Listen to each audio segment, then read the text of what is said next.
Ang pagkamatay ni Judas. Kinaumagahan, nagplano ang lahat ng namamahalang pari at ang pinuno ng mga Hudyo kung ano ang gagawin nila para maipapatay si Jesus.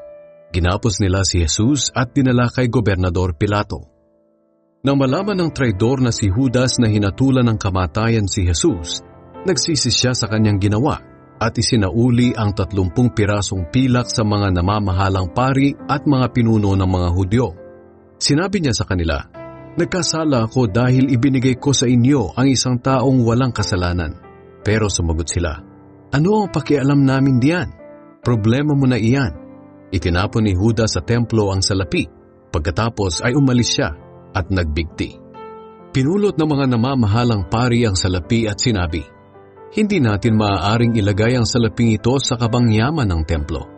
Dahil ibinayad ito upang maipapatay ang isang tao. Labag ito sa ating kautusan."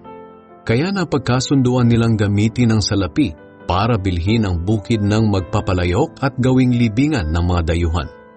Ito ang dahilan kung bakit hanggang ngayon ay tinatawag pa rin ang lugar na iyon na Bukid ng Dugo.